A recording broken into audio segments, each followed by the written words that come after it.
This is a Go Natural English vlogcast number 4. What is English fluency and how to get fluent?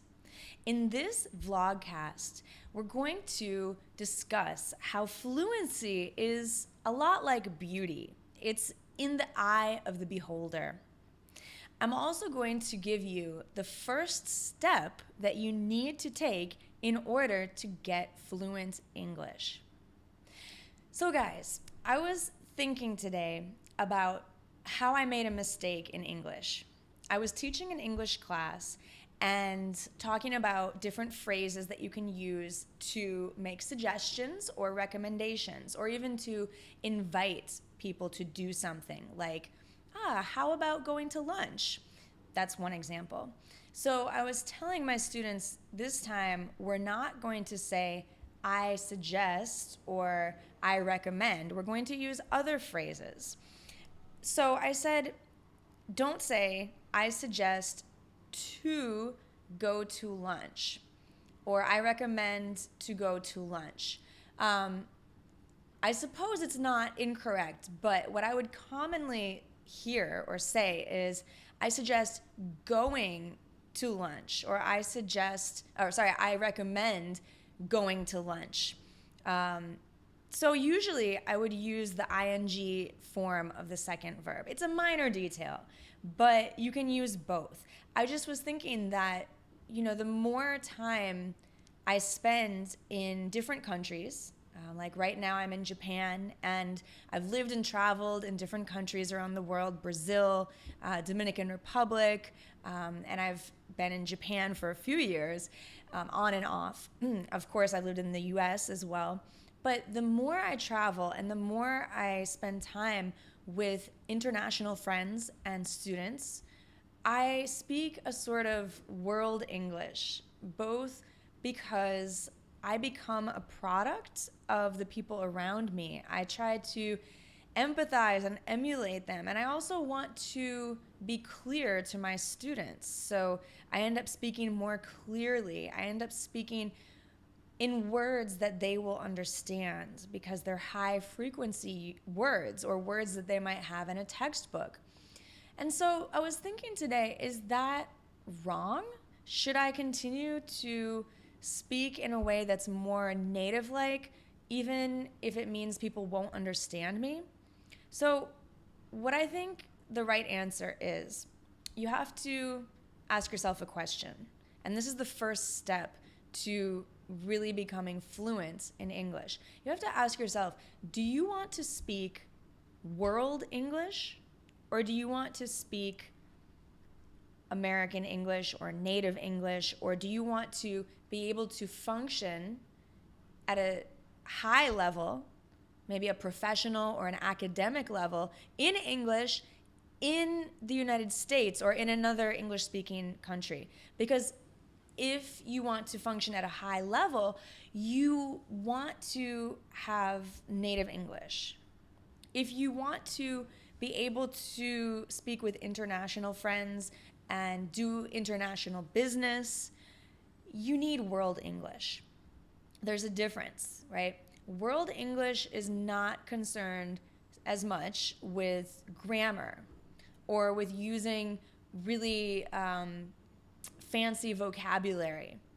For world English, we want to use what we call high frequency vocabulary. It's vocabulary that we use a lot in English because those are the words that other English learners will know. And you guys, I don't know if you realize, but there are more non-native English speakers in the world than native English speakers. So if you want to be able to communicate with more people, then we should be learning world English. World English is about learning a lot of vocabulary. World English is about being able to understand a variety of accents and make yourself clear to people who are from a variety of backgrounds. That's why I speak very clearly, because I want to be understood by people from different backgrounds or different languages.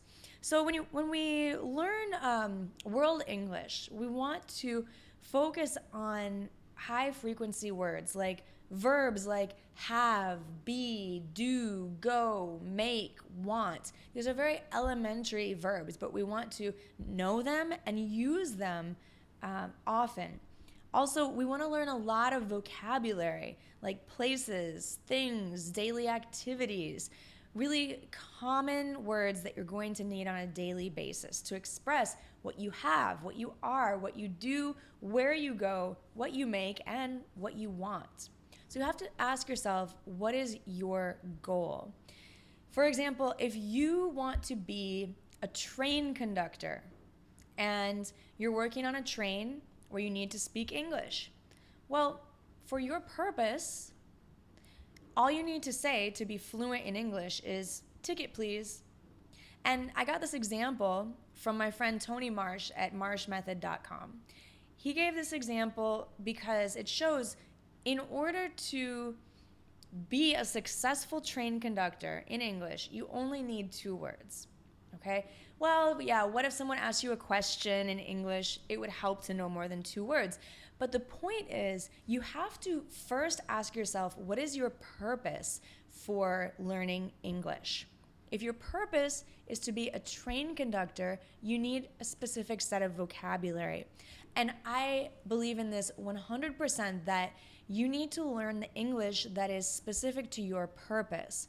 If you want to be able to make friends when you travel around the world, then you should learn a variety of conversational English words. You should be able to talk about travel and culture and languages and maybe current events.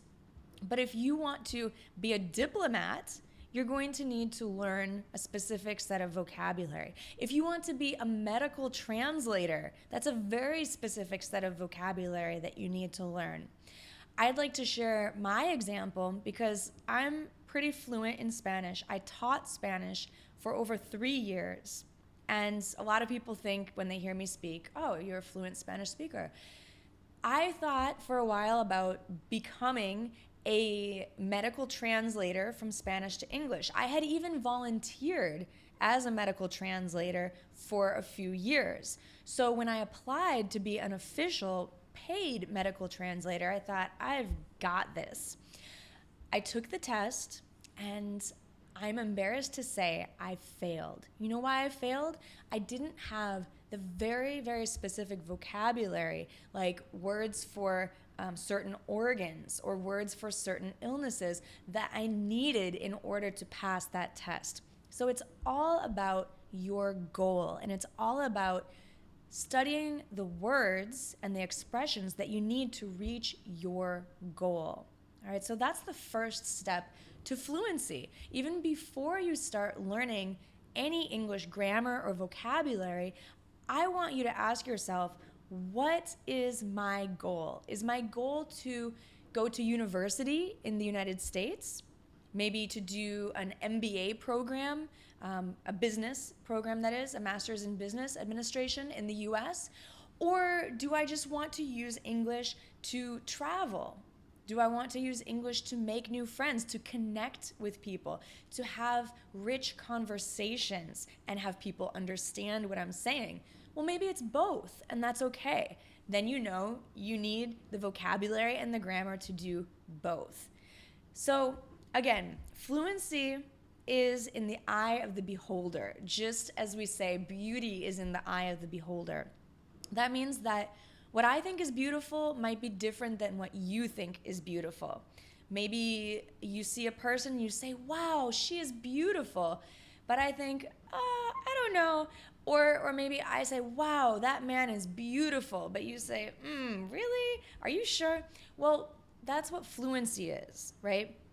I may be fluent enough in Spanish to have a great conversation, but I'm not fluent enough in Spanish to be a medical translator. So my fluency in Spanish is in the eye of the beholder, or depends on the situation, okay? So ask yourself that question, why do I want to be fluent in English? What is my goal?